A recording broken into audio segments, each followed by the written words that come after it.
Pemirsa Intens Investigasi mengutip sebuah kalimat bijak, jika kehilangan yang paling menyakitkan adalah kematian. Sepertinya kalimat tersebut sedang menggambarkan apa yang terjadi baru-baru ini terhadap keluarga Haq atas meninggalnya kakak tertua mereka, yaitu Marissa Haq.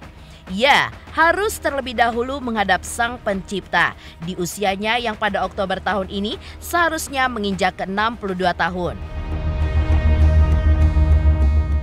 Pergi selama-lamanya meninggalkan sang suami Ikang Fauzi, kedua adiknya Soraya dan Shahnaz Haq, dan kedua putrinya Isabella dan Cikita Fauzi di hari kedua pasca berpulangnya almarhumah.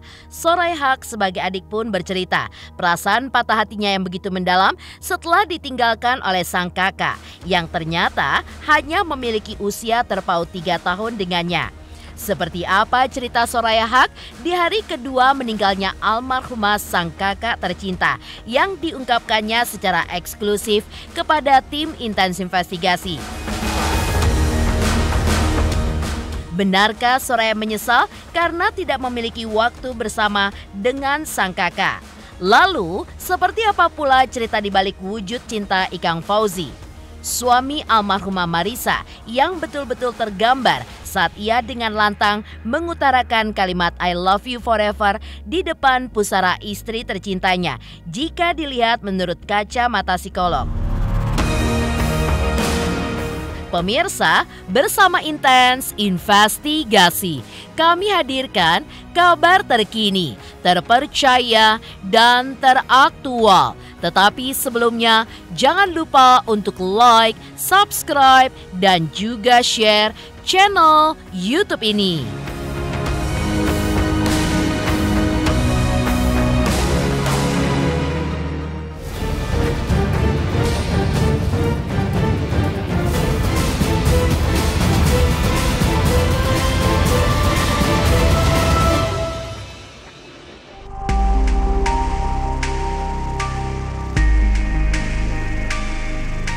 Seperti diceritakan sebelumnya, dengan perasaan sedih yang masih berkecamuk dalam dirinya, di hari kedua meninggalnya sang kakak Marissa Haq, Soraya Haq pada saat digelarnya pengajian untuk almarhumah secara eksklusif kepada tim Intens Investigasi menceritakan perasaan patah hatinya yang begitu mendalam setelah ditinggal oleh sang kakak untuk selama-lamanya. Memiliki ikatan yang begitu kuat, terutama karena perbedaan usia mereka yang hanya terpaut 3 tahun dengan sang kakak tersebut. Bagi Soraya, sosok Marissa sebagai kakak adalah seorang panutan, idola sekaligus sahabat. Dari mulai ia kecil sampai dengan sang kakak tutup usia pada Rabu 2 Oktober 2024 lalu tersebut. Kalau ditanya kehilangan saudara, patah hatinya beda sama suasana patah hati yang lainnya. Karena kalau bersaudara itu saya sama Ica karena usianya 2 tahun lebih, sehingga kedekatan dalam proses tumbuhnya itu bersama. Kalau dengan adik bungsu itu kan jauh usianya, sehingga terasa emosinya berbeda. Nah, kalau ditanya ketika dia tidak ada, kemudian teleponnya pagi-pagi jam 1, itu saya bangun, napas dulu, diem. Habis diem saya ngeluarin air mata, gak percaya gitu kan. Karena sesuatu yang sifatnya mendadak itu pasti setiap manusia tidak pernah ada yang siap. Tapi ya takdir sudah ditegakkan. Jadi apapun ya menjadi sebuah realita yang harus dihadapi. Mengingat betul bagaimana setiap momen yang dihabiskannya dengan almarhumah sang kakak, di mana dituturkan oleh Soraya Haq, keduanya pun sering bercerita perihal apapun. Soraya juga mengingat betul pasca memiliki keluarga, momen-momen tersebut sudah sering ditinggalkan olehnya. Dan tak ayal, setelah kepergian sang kakak, Soraya pun kini seolah mendapatkan sebuah pelajaran penting, di mana ia pun harus lebih fokus mempererat ikatan keluarga besarnya. Dan juga mengambil peran yang ditinggalkan oleh sang kakak, yaitu mencoba mengambil menjadi anak sulung dan harus lebih sering melakukan quality time dengan keluarga besarnya yang lain.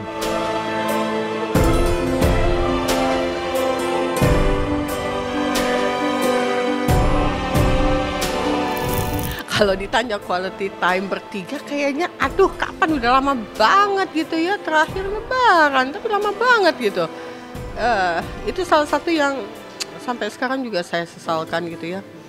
Karena kadangkala bermain dengan pekerjaan sehingga lupa waktu untuk quality time dengan keluarga, walaupun keluarga inti pun menjadi sesuatu yang utama, tapi kalau ketika telah menikah punya kehidupan sendiri, punya cucu, ngurusin macam-macam gitu ya, dengan traffic yang ada di Jakarta, untuk ketemu saja sebetulnya sesuatu yang sangat privilege buat saya pribadi. Tapi ya ini sebuah pembelajaran bahwa dengan tidak adanya Marisa sekarang menjadi anak sulung, artinya memang kedudukan saya sebagai anak kedua yang harus memimpin untuk mengeratkan kembali lebih sering lagi seperti tadi yang ditanyakan, untuk bisa guyup supaya waktu pun tidak terasa untuk bisa diisi dengan sebaik-baiknya.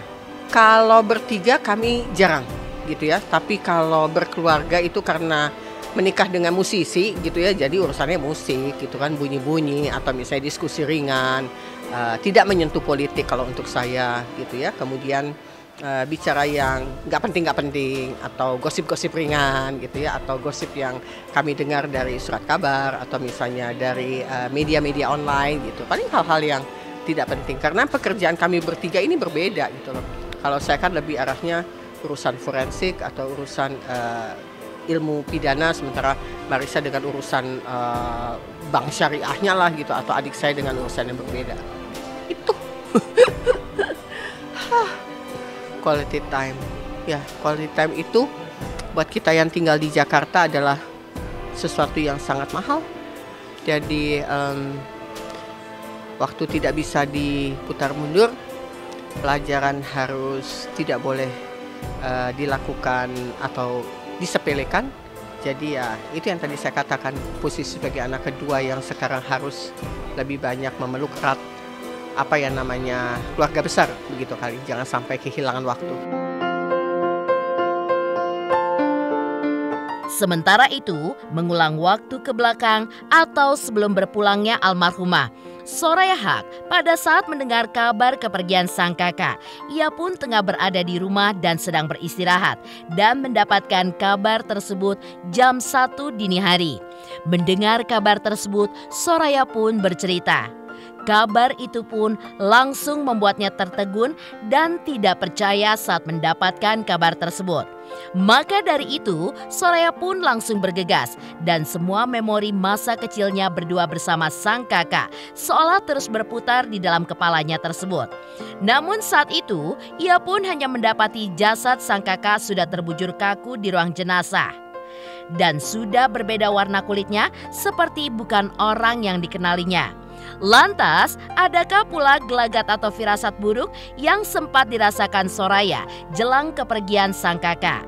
Benarkah pula sebelum kejadian tersebut, sebenarnya Soraya pun bersama sang suami ingin berjumpa dengan sang kakak, namun takdir pun berkata lain.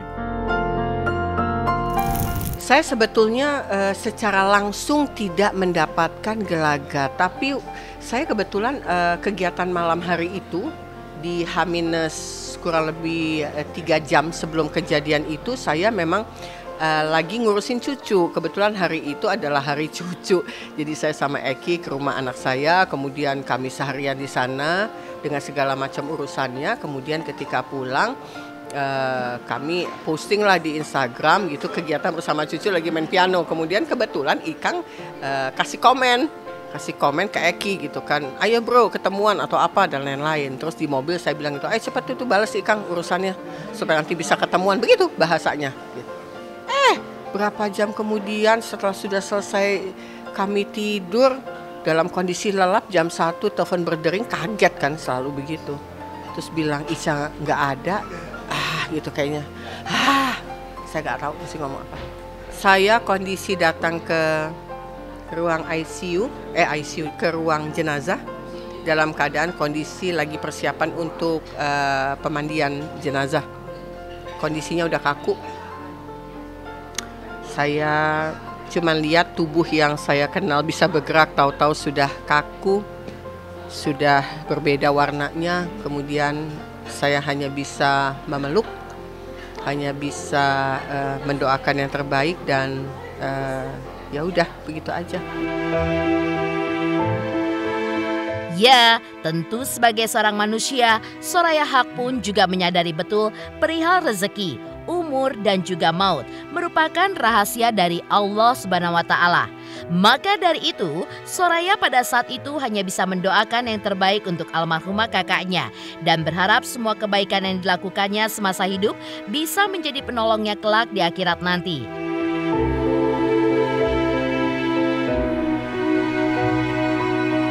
Meski begitu, yang cukup menjadi sebuah kegembiraan baginya adalah manakala ia bisa mewujudkan keinginan terakhir dari sang kakak, yaitu ingin dimakamkan di pemakaman umum di Tanah Kusir, Jakarta Selatan.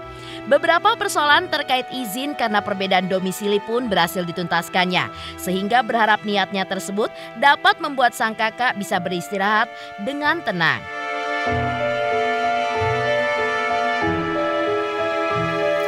Kalau keinginan dari almarhum sebetulnya itu lebih tepat ditanyakan kepada suami dan anak-anaknya. Tapi kalau saya dengar keinginan terakhirnya dalam kurun waktu 1 minggu ngobrol suami istri, ini ceritanya Ikang ya. Katanya kalau saya meninggal saya maunya di Tanah Kusir. Itu aja. Itu bahasa sederhana dan apa yang dia minta terakhir itu ternyata terpenuhi gitu ya. Karena kan mereka tinggal di wilayah Tangsel.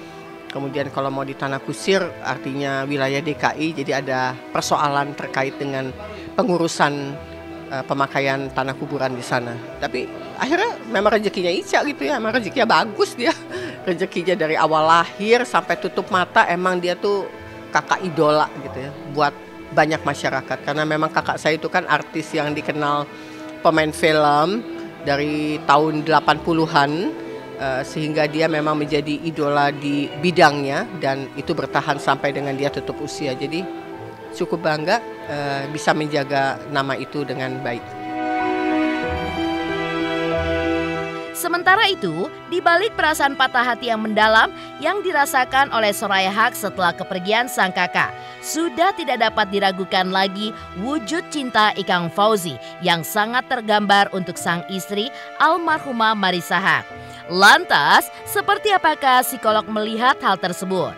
Pemirsa Intens Investigasi, jangan lupa saksikan terus Intens Investigasi setiap hari Senin sampai dengan Jumat, tayang 5 kali sehari, dan Sabtu tayang 3 kali sehari, yaitu pada pukul 11 siang, 12 siang, 3 sore, 5 sore, dan 6 sore.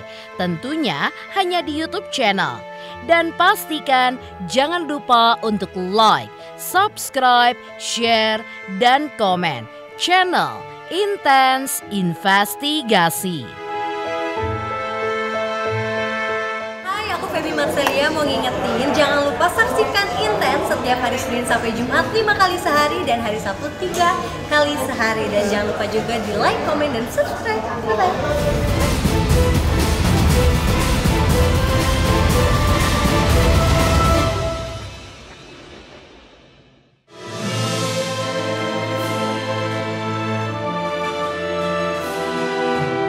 Ya, bukanlah perkara mudah untuk melepaskan seseorang yang selama ini menemani keseharian kita, terutama bagi seorang Ikang Fauzi yang sangat kehilangan pada saat kepergian sang istri Marissa Haq. Terekam kamera dengan lantang, ia pun menyebutkan sebuah kalimat I love you forever di depan pusara makam istrinya, hingga kabarnya sempat tidak sadarkan diri sebanyak 4 kali. Menanggapi hal ini, psikolog Bunda Romi pun mengartikannya jika hal tersebut sebagai hal yang logis. Apalagi dalam artian sebenarnya, Ikang pun sudah tidak memiliki lagi kesempatan untuk mengucapkan kalimat tersebut secara langsung kepada sang istri. Istriku tercinta. Masya Allah, aku beruntung ya Allah bisa menjadi suamimu.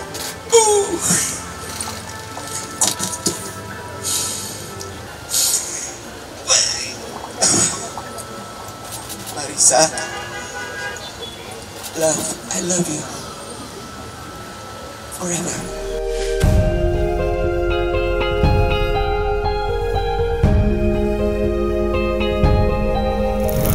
katanya Ikang terpukul sekali dan saya nggak nyangka impactnya sedemikian dahsyat gitu ya, karena besarnya cintanya. TV turunan. Mungkin karena apa ya, rasa cinta dan sayang Ikang yang demikian tinggi dan dalamnya, jadi ya itu sampai seperti tadi. Makanya saya udah permisi, saya pikir udah gitu, tapi saya kepikiran, makanya saya datangi lagi gitu.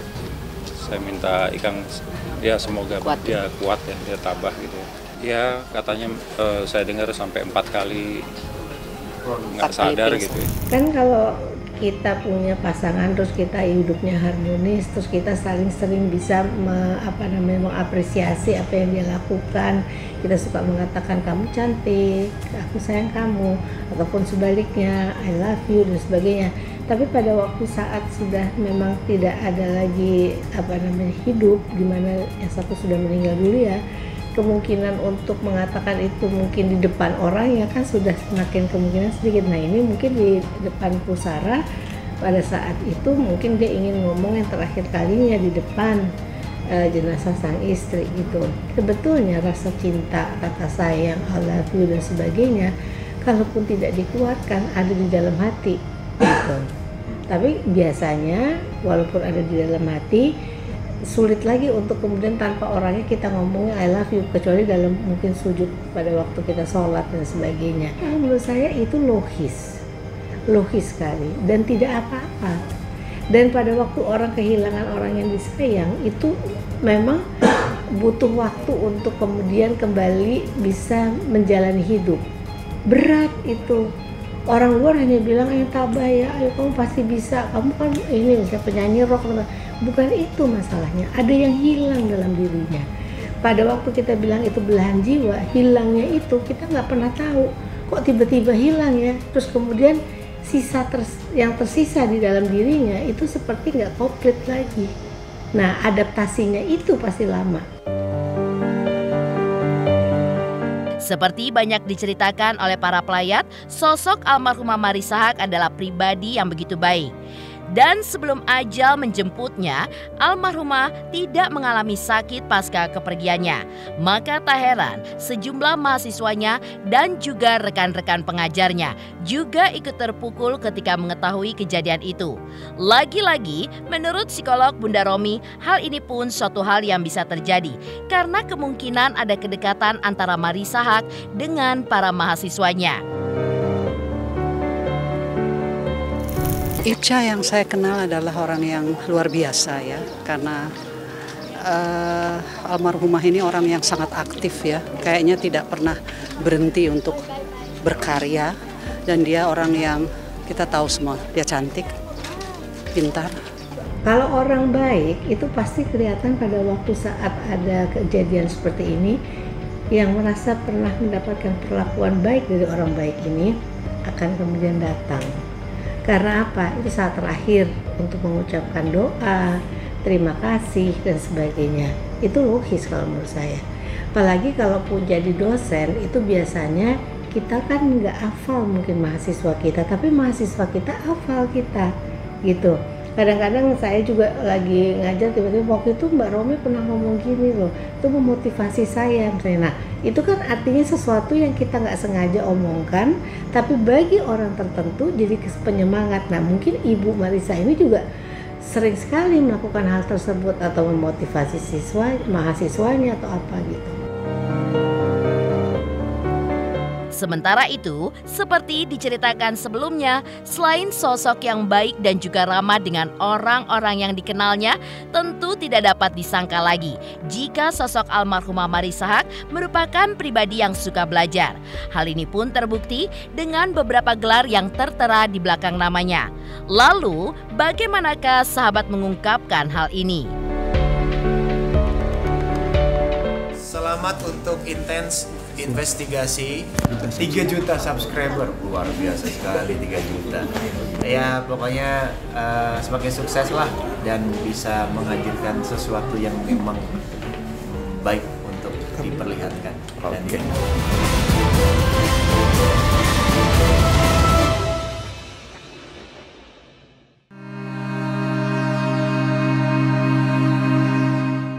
Jika dilihat dari background pendidikannya, sosok almarhumah Marissa Haque adalah pribadi yang sangat suka belajar.